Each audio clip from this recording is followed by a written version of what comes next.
Hey guys, welcome back to Jason Joni Builds. We are back today in the shop working on our 66 Bronco. Today we're going to tackle our transmission lines, go ahead and get that finished up, and just wanted to show you how I'm going to run mine. There's 1,000 different ways to do it, but I chose to go with an AN fittings and PTFE stainless tubing, or stainless hose basically. Just a little bit easier to route. I can put them where I want it. I can cut them, make them fit fine, and plus they look good. So as you guys see, we pulled the body back off, but before I did, I went up front and I marked my frame. Just put some blue painter's tape on it. And basically what this is telling me was at this point I needed to come in 2 inches and then up 4.5 and then up 14.5 basically for the coolant lines on my radiator.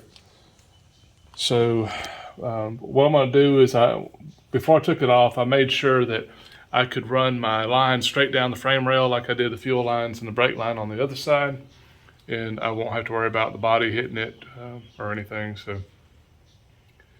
So again, this was just a marker for me. And last week I went ahead and ordered all the parts. Ordered it through Summit Racing. And what I'll do in the description, I'll put this PTFE hose, stainless hose on there, the part number, all the AN fittings that I'm using, the adapters, because you have to have adapters to the radiator and adapters to the transmission. So I'll tell you about that real quick, and then I'll show you how we put together these hoses. All right, so on the transmission, this is an AOD, Ford AOD. You have your 2 transmission lines right here, and lucky for me, they're right behind this header, which is great. But I went and did the research on it and make sure which line is my hot, which side is the cold. So, and I've got them marked. And actually what I found out was that if you have an AODE, that's actually reversed. That your hot comes off the bottom and your cold goes back in the top. So I found a couple different sources and they said the same thing. So this is what I'm going with right now. So if any of you guys disagree, please let me know. And it's just a hose change. It's not the end of the world. But then from here, it goes back to the radiator, and then you want to plumb your hot side into the bottom of the radiator, and your cool side comes off the top back here. So if you guys already see there, I've already installed one fitting, and I'll get this other one out. Okay, well this is the other fitting that I purchased. And basically what it is, it's a 6AN on the outside, and it's a 1/4 inch pipe thread, but it's not flared, so you're not going to get a flare fit. That's why it comes with this bronze bushing and bronze washer, I'm sorry. But that'll keep you from cracking your case. Some people have cracked their cases trying to over tighten their fittings into this cast aluminum block. So what this does, this washer just basically seals against this lug on the transmission, and we won't have to worry about that leaking. But I do, when I assemble it, I put a little bit of just that Teflon pipe compound so it threads in nice, and then it also helps seal it along with the washer. That's why you can see a little bit of the white on this other one. So let me go ahead and go grab some sealant. All right, so I've got my sealant on the threads. It's not on the inside of the bore because you really don't want this stuff kind of circulating through your transmission. So I made sure it's on the threads only. And then as it rotates in, it'll kind of carry it through the thread. So we just run it on, and you'll see it once we tighten it down, it'll kind of squish out the side a little. And then we'll know that we're good and sealed, because we sure don't want leaks. I don't want to over tighten it. I put some good pressure on it, but it'll be good. I'm just going to get a rag and wipe that off now. All right, so here's our PTFE stainless tubing and our stainless hose, however you want to call it. But if you look on the inside of this isn't your typical. It's got this plastic, this poly tube that's inside. It's not rubber. This has actually got a little better heat resistance to it, and this is what they recommended, you know, if you're going to be doing transmission lines and all. For this type of stainless hose, you're going to have to buy the special fittings. And for PTFE, they have a ferrule, like you would use, kind of like you would use on a on copper tubing or whatever. You'll put it together, and then all this kind of crushes it together, and it's a one-time use. If you want to reuse your fitting, you have to buy new ferrules. So you need to be careful when you're putting it together that you get it right the first time, because this will have to be thrown away. So, and ultimately what we're going to end up with is this right here, nice looking hose. There's nothing sharp. It rotates fine. So this really is a really good option for doing your transmission, fuel lines, and so forth. But what we need to do now is shorten it. I've already measured it. This is my longer line. And what I did is I wrapped it really good with electrical tape.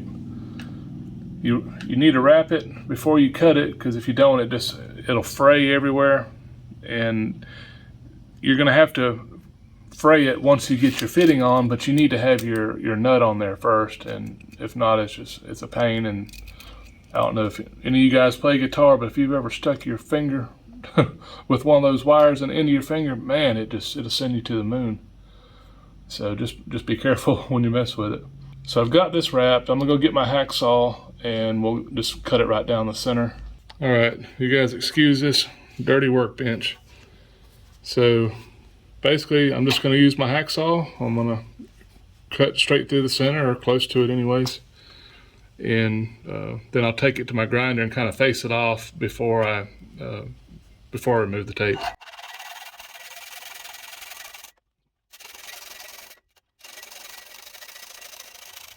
Okay, so now I'm just going to take my grinder and just kind of face it off and make sure it's good and flat.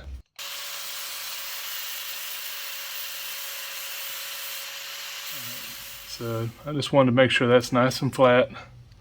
And I'll just take my razor, cut the tape off. Before I do anything else, I need to go get that fitting and set it on it. So I'm going to go ahead and try to get this thing on there without stabbing myself too many times.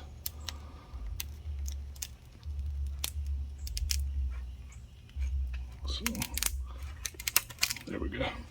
These have got this bailed in to help you, because I know it's going to be a little frayed when you're pushing it on. So it kind of helps work all those fibers in. So now I can just let that fall. I don't have to worry about that. So next thing you want to do is get your little screwdriver and just start peeling back some of these wires. Try not to cut yourself like I think I may have just did. Make sure whatever you do, you're not like digging in and end up puncturing your tube there. What I'm going to do is just take my razor and make sure this is good and flat on the top. It looks a little jagged.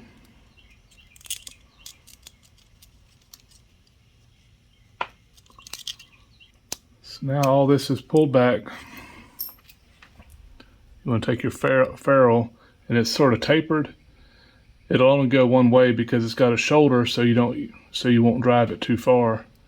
But you put it. I did cut myself.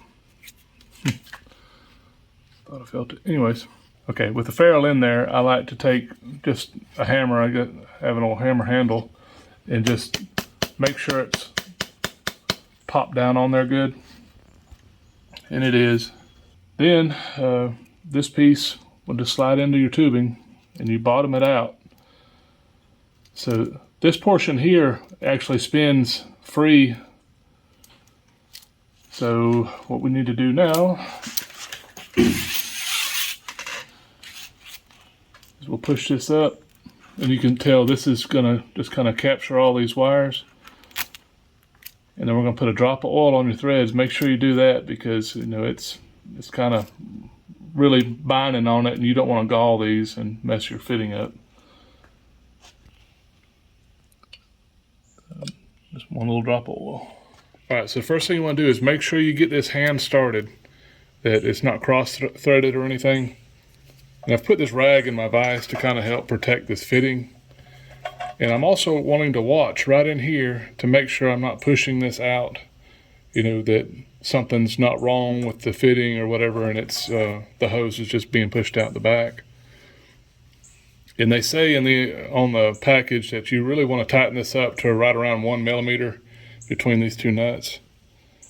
But I kind of tighten it to feel, because you can tell when you're getting dangerous on the tight side, and I'd hate to mess up my fitting.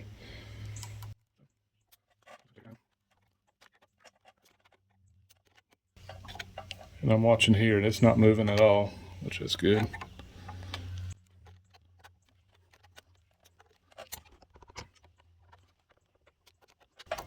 I don't want to go any tighter than that. I'm really pulling on it. But I do want to even this up just so it looks nice. So when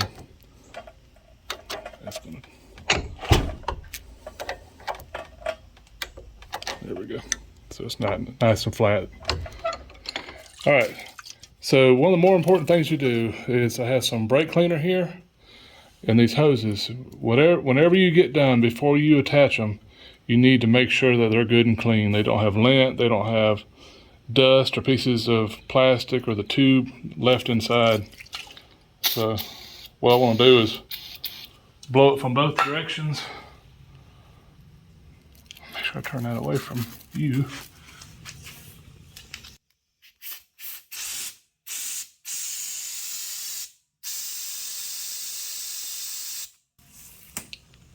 And then I'm going to turn it around, do it the other way. Same thing.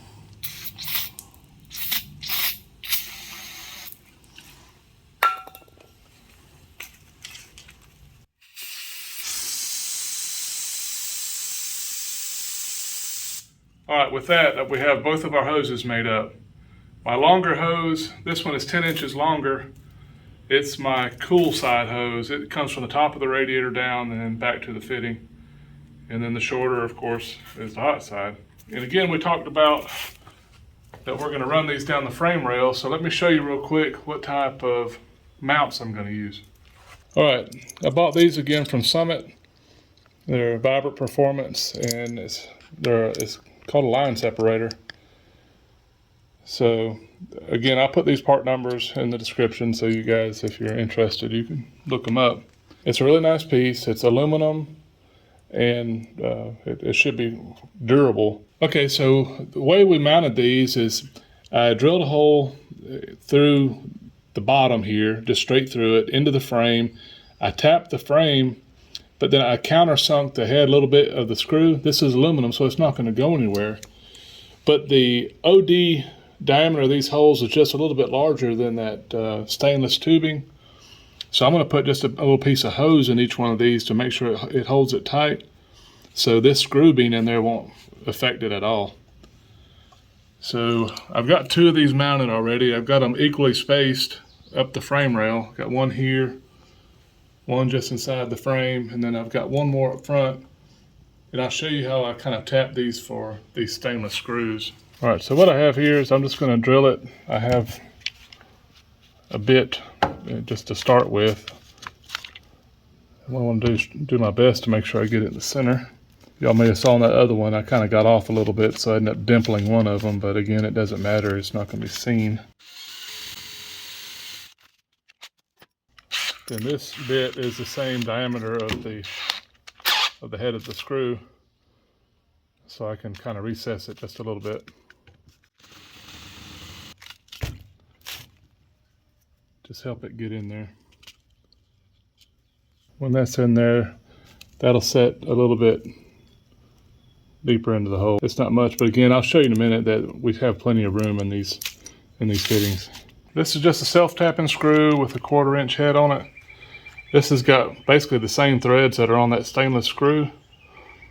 I use this because it's a little stronger, and if I were to break this off in there, it wouldn't be as big of a deal as it would if you break that stainless off, because it's hard to get them back out. So I've already drilled a pilot hole. Again, I have these 3 equally spaced, and then I'll just take this and just nice and slow let it thread itself in. Thread it right into that frame. One last little tip: anti-seize on your screw, because it is going in tight. So I'm installing my long hose here.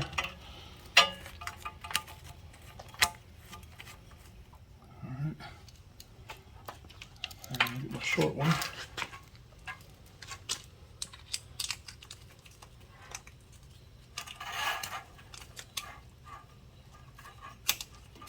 And you guys might wonder why some of the reasons I do things in the order I'm doing it is I want to get my lines in, because I need to wrap my headers, and I want to make sure I was wrapping my headers where it needed to be. So my plan is I'm going to bring these lines over here, and basically I'm going to tie them off to the transmission. Then they'll circle back around and run up front. So I'll show you that. And then next on the agenda, we'll be wrapping this header. Make sure it's all good and tight. Okay, so we're going to go ahead and lay our lines, and I'm just going to use this is a piece of 3/8 or 5/16 fuel line. I just want to help kind of take up some of that space. You can buy these the right diameter. I just got the wrong ones, but honestly they work fine. And they look okay.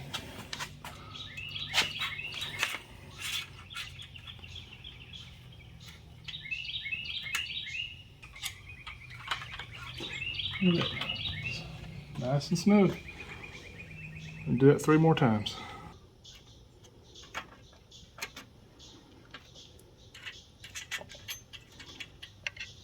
Thank you.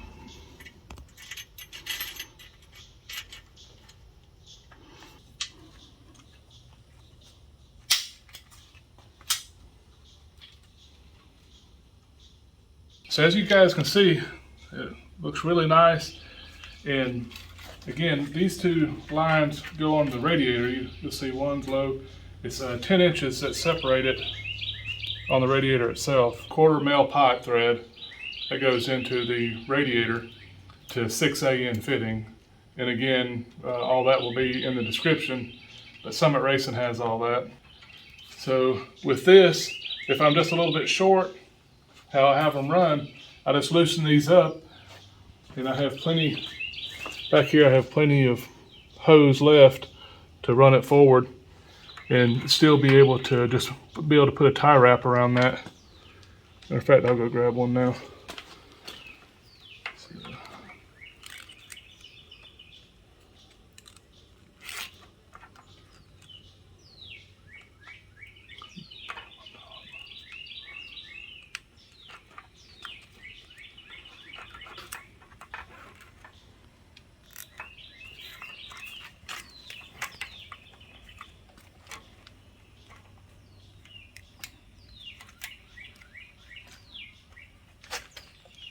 Ain't that pretty? It's gorgeous.